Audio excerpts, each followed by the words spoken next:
Russia ने दुनिया के सामने अपने Su-57E स्टेल्थ फाइटर का एक अपडेटेड स्केल मॉडल पेश किया, जिसने दर्शकों और डिफेंस एनालिस्ट्स का ध्यान तुरंत अपनी ओर खींच लिया। दुबई वर्ल्ड ट्रेड सेंटर के इस मॉडल ने अपने sharp angles, modern aerodynamic design और एक्सक्लूसिव तौर पर फ्लैट, रेक्टेंगुलर 2-डिमेंशनल थ्रस्ट वेक्टरिंग नॉजल्स के कारण एक अलग ही प्रभाव डाला। कन्वेंशनल राउंड नॉजल्स की जगह ये फ्लैट नॉजल्स रूस की उस पारंपरिक कोशिश का संकेत हैं जिसमें वह Su-57 की पिछली सबसे बड़ी कमजोरी रियर साइड स्टेल्थ को सुधारने का दावा कर रहा है। Su-57E के इस संस्करण को पहली बार इतनी स्पष्टता और खुले तौर पर दिखाया गया है, जो इस बात का प्रमाण है कि रूस अब इसे ग्लोबल मार्केट में एक सीरियस कंपेटिटर के रूप में प्रस्तुत करना चाहता है। इसके forward swept fuselage, subtle camouflage pattern और रेडार को धोखा देने वाले स्ट्रक्चर्स इसे विजुअल अपीयरेंस से साफ तौर पर 5वीं पीढ़ी की फाइटिंग मशीन के स्तर पर ले जाती हैं, और यह रूस के इस प्रयास को मजबूत करती हैं कि वह Su-57E को केवल एक प्रमोशनल मॉडल नहीं बल्कि एक प्रैक्टिकल स्टेल्थ फाइटर के रूप में पेश करना चाहता है। लेकिन दुबई में हुई इस भव्य प्रस्तुति के बीच सबसे बड़ा और दिलचस्प सवाल भारत के संदर्भ में उभरता है। क्या अब रूस वह रियर एंड स्टेल्थ सुधार देने जा रहा है जिसकी भारतीय वायुसेना कई वर्षों से मांग करती आई है?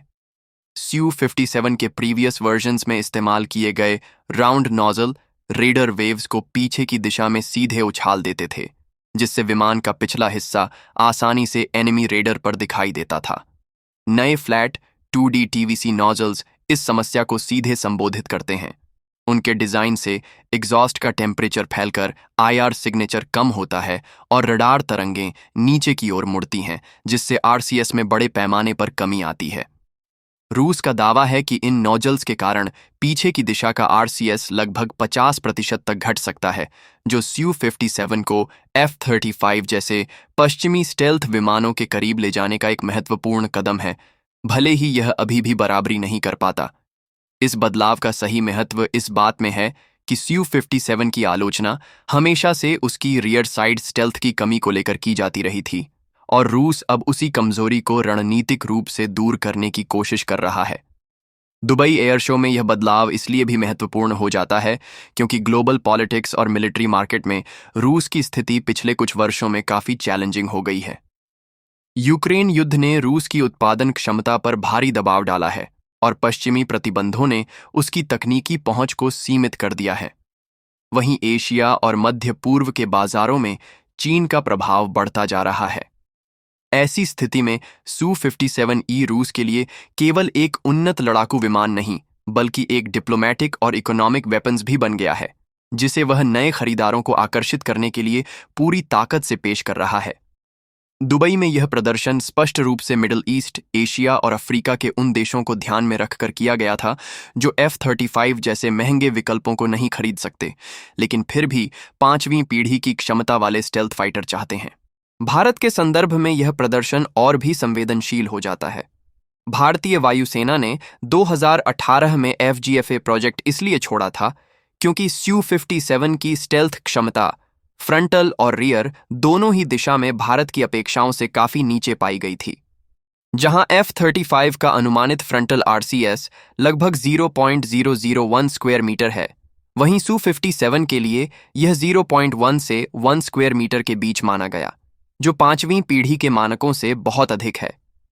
इसके अलावा इंडियन एनालिसिस में यह पाया गया था कि पीछे की दिशा में Su-57 की दृश्यता इतनी अधिक थी कि यह दुश्मन के रडार पर क्रिसमस ट्री की तरह चमकता था, जिससे इसका असली उद्देश्य स्टेल्थ पूरी तरह विफल हो जाता था।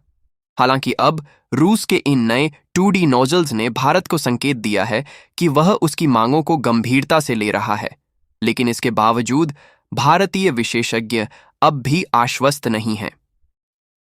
नवंबर 2025 में हुए भारतीय वायुसेना के इनिशियल असेसमेंट में पाया गया कि रूस ने स्टेल्थ में सुधार तो किया है, परंतु रियर RCS अब भी इंटरनेशनल स्टैंडर्ड से कम नहीं हुआ है, और RM कोटिंग जैसी तकनीकों पर रूस अभी भी पूर्ण टेक्नोलॉजी ऑफ ट्रांसफर देने के लिए तैयार नहीं दिखता। भारत की स्ट्रेटेजिक पोजीशन को देखते हुए यह मामला और भी जटिल हो जाता है।